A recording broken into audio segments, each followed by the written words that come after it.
সংক্ষেপে বলতেছি সবর কি। সবর বলা হয় তিন জিনিসকে। কয় জিনিসকে? ব্যাখ্যা নাই, অল্প কথায়। সবর হলো তিন জিনিস। এক, আসসাবরু আলা তাআ,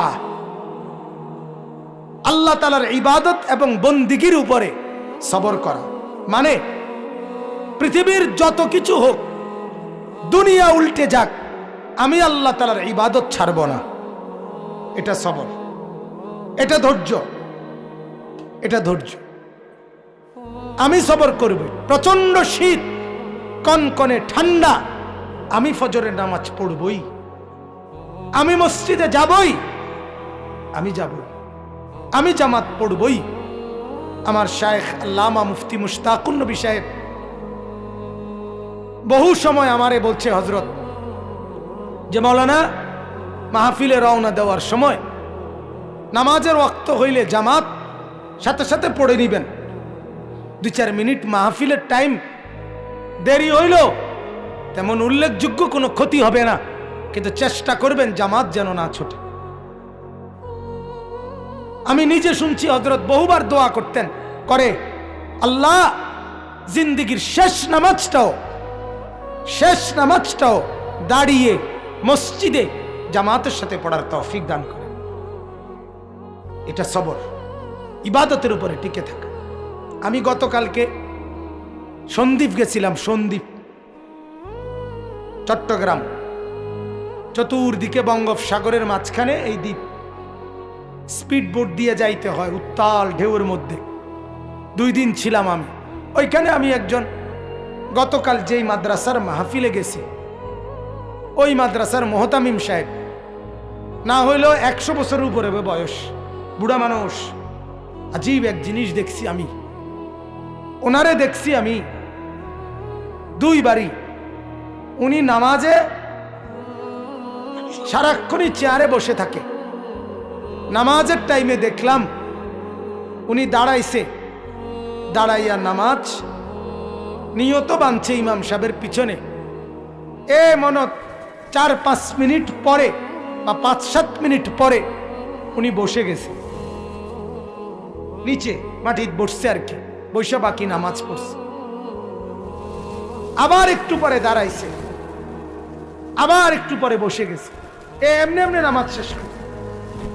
তখন আমি বয়ানে বললাম, আমার বুঝে আসছে আল্লাহর এই বান্দা আল্লাহকে বলছে, মাওলা, নামাজে দাঁড়ানো যে ফরজ, আমি আমার সাধ্যটুকু দিয়ে দাঁড়াইছি, আমি যখন আর পারছি না তখন তোমার জমিনে বসে গেছি। এই যে সবর, তাইলে আল্লাহর মদদ আসবে অচিরেই, আরে অজান্তেই আল্লাহর মদদ আসবে। আল্লাহ তাআলা বলেন, ইবাদতের মাধ্যমে সবর।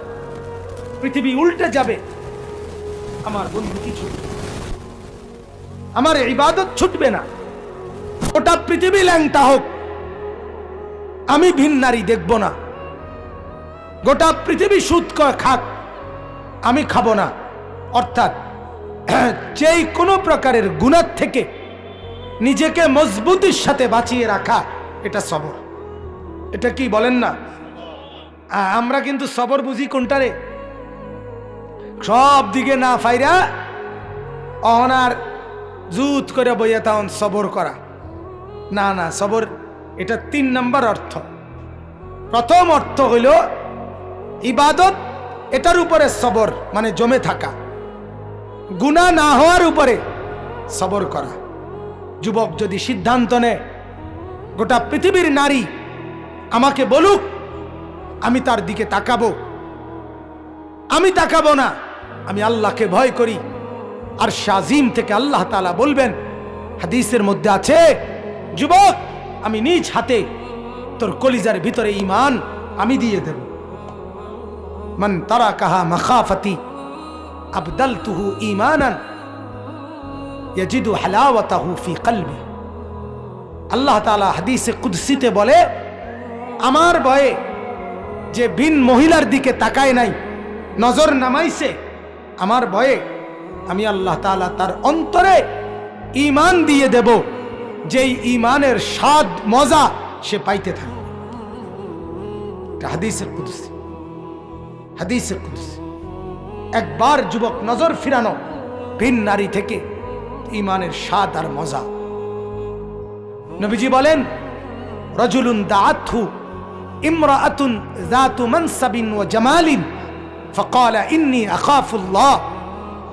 যেই যুবককে, যেই পুরুষকে কোন সুন্দরী, রূপসী, বংশীয়া নারী জিনার দিকে আমন্ত্রণ করে, অশ্লীলতার দিকে, প্রেমের দিকে, সেই ছেলে, সেই যুবক, সেই পুরুষ যদি বলে, না আমি আল্লাহকে ভয় করি, ইন্নী আখাফুল্লাহ, খোদার কসম, আরশে আজিম থেকে তখন আল্লাহ তাআলা খুশি হয়ে বলে, যুবক আমি ওয়াদা দিলাম হাসরের দিন আমার আরশের নিচে আমি তোকে আমার পাশে বসাবো, আমার সাথে রাখবো। ছেড়ে দিলি ভিন নারীর চেহারা, আমি তোকে আমার চেহারা দেখতে দেব, আমাকে দেখতে দেব। 7 ধরনের ব্যক্তির একজন এটা। এই জন্য গুনাহ ছেড়ে দাও, সুদ না খাওয়া। আমার বাপ আপনাদেরকে বলি, মাওলানারা, ওলামারা, মাদ্রাসা মসজিদের হুজুররা, দুনিয়ার বাটফারি, উপার্জনের নানা রকম ধান্দা ওনারাও বুঝে। আমি সবসময় এটা বলি, আমরা বেকুব না, আমরা ব্যাককল না। আমরা, আপনি ফাঙ্গাস তেলাপিয়া খাইয়া বড় হইলে, আপনি চাল ডাল ভাত খাইয়া যদি বড় হয়ে থাকেন, তা আমরা হুজুর কি সিরা খাইয়া বড় হয়েছি? কথা বলেন না কেন? বুঝি না কি? আবার সুদও বুঝি, ঘুষও বুঝি, ধোকা, বাটপারি, সিটারি সব বুঝা সম্ভব, কিন্তু কেন করি না? 6,000 টাকার বেতন দিয়ে ইমাম সাহেব চলে, 8,000 টাকা বেতন দিয়ে ইমাম সাহেব চলে। এত বড় মাদ্রাসা এই মাত্র হিসাব দিল, মোহতামিম সাহেবের হিসাব শুনে আমি অবাক হয়ে গেলাম। আয়ের চাইতে কি পরিমাণ বেশি ব্যয়, ঋণ কি পরিমাণ। আহা, আমি এই বছর খুলনা চিল্লা লাগাইছিলাম তাবলীগের সফরে, 40 দিন খুলনায়। এই সফরে আমি Khulna university, Khulna medical college এবং খুলনা ইঞ্জিনিয়ারিং ইউনিভার্সিটি, তিনোটাতেই আমি গেছি। আমাদের জামাত মেহনত করছে। প্রত্যেকটার জমি এরিয়া 116 একর, এক একটা 115, 16, 17 একর। 1 একর মানে 100 শতক। কত বড় বিস্তীর্ণ জায়গা নিয়ে কোটি কোটি টাকা ব্যয় করে, খরচ করে ওই সমস্ত প্রতিষ্ঠানে। আর আমাদের এক একটা মাদ্রাসায় বছরে সামান্য কিছু টাকা, অল্প কিছু উপার্জন দিয়ে না খেয়ে না দে মালিকের 30 দিন, মালিকের 365 দিন কাটায় শুধু একটা আশায় বুক বেঁধে যে মাওলা দুনিয়া যা দিলেন দিলেন না, হাসরের ময়দানে জান্নাত দিয়ে পুরায় দিয়ে। এই আশা। আমরা বোকা না, আমরা বুঝি, আমরা বুঝি। আমরাও একটা বড় লোভে আছি, আমরা একটা বড় লোভে আছি। তোমার লোভ 60 বছরের, আমার লোভ অনন্তকালের। তুমি লোভ করো 60 বছরের, আমি লোভ করি অনন্তকালের। তুমি ভোগ করো দুনিয়া 60 বছর, আমি ভোগ করব জান্নাত অনন্তকাল, ইনশাআল্লাহ, ইনশাআল্লাহ। এজন্য গুনাহ থেকে বেঁচে থাকা, গুনাহ থেকে বেঁচে থাকা। আজকে মা বাপ সন্তানকে গুনাহ থেকে বাঁচাবার কোনো ফিকির নেই। সারা রাত একই ঘরে মা বাপ থাকে, পাশের ঘরে ছেলে উলঙ্গ ছবি দেখে, সারা রাত নর্তকীর নাচ দেখে, ফজরের নামাজ দিনকে দিন, মাসকে মাস, বছরের পর বছর পড়ে না। স্বামী আছে অথচ স্ত্রী ফজর পড়ে না। বাপ মা আছে, ছেলে মেয়ে নামাজ পড়ে না। আমার একটা কলজার ব্যথা, আমার মনে হয় এটা আমার ব্যক্তিগত কথা, আমার মনে হয় যেই ঘরে ছেলে মেয়ে ফজর নামাজ, 5 ওয়াক্ত নামাজ, বিশেষ করে ফজরের নামাজ পড়ে না, ওই ঘরে মা বাপ নাই, ওই ঘরের ছেলে মেয়ে এতিম এতিম। যেই ঘরের মহিলা ফজরের নামাজ পড়ে না, ওই ঘরের স্বামী নাই, ওই মহিলা বিধবা। স্বামী থাকলে স্ত্রী বেনামাজি হয় কেন? বাপ মা থাকলে সন্তান বেনামাজি হয় কেন? আমার মা, সারা জীবন দেখছি মাকে। আমরা 5 ভাই 3 বোন। আমার ছোট ভাই এখানে আছে, আপন ছোট ভাই হাফেজ মাওলানা। মারে দেখছি স্কুলের যে ঘন্টা বাজায়, মা এই ঘন্টা আনছে আমগর রোমে রোমে গিয়া ফজরের ওয়াক্তে মা এরকম ঘন্টা বাজায় বাজায়া বেল পিট্টা পিট্টা আমগরে উঠাইতো টুম টুম টুম টুম করে। যতক্ষণ পর্যন্ত না উঠতাম মা আমার থামতেন না, যতক্ষণ ফজরের জন্য বের না হতো। কোথায় মা? অতএব রাত হয়ে গেছে, আমি আর বাড়াইলাম না। কিন্তু সবর বলে গুনাহ থেকে নিজেকে বাঁচিয়ে রাখা। 3 নাম্বার, আসবরু আলা শাদাইদ ওয়াল মাসাইব। যত রকমের আপদ বিপদ, অ্যাক্সিডেন্ট, দুর্ঘটনা, রোগ শোক, টেনশন, পেরেশানি, অস্থিরতা, ঝামেলা, এই বিপদ সবগুলোর উপরে আল্লাহ তাআলা সেগুলো লাঘব করবেন, মিটিয়ে দিবেন, মোচন করবেন, দূর করবেন, এই বিশ্বাসের উপরে ধৈর্য ধরা। রাত সকাল হবেই, সকাল রাত হবেই। অতএব জ্বর ভালো হইবেই, মাথা ব্যথা এটা যাইবেই, পেটের সমস্যা এটা ঠিক হয়ে যাব। এটা বিশ্বাস করা, সবর করা, সবর করা। যদি লম্বা সময়ও থাকে তো এটাও নিশ্চিত মৃত্যুর মাধ্যমে হলেও এই মুসিবত শেষ হবে। ঠিক কিনা বলেন না কেন? কিন্তু এই মুসিবতের সমাপ্তি আছে, কোনো সন্দেহ নেই। হতে পারে চূড়ান্ত সমাপ্তি মৃত্যু। আর মৃত্যু পর্যন্ত যদি আমি সবরের সাথে মুসিবতে টিকতে পারি, চোখ বন্ধ হলেই দুনিয়াবাসী দেখবে আমার চোখ বন্ধ হয়েছে, আর আসমানওয়ালারা দেখবে আমার চোখ জান্নাতের জন্য খুলে গেছে।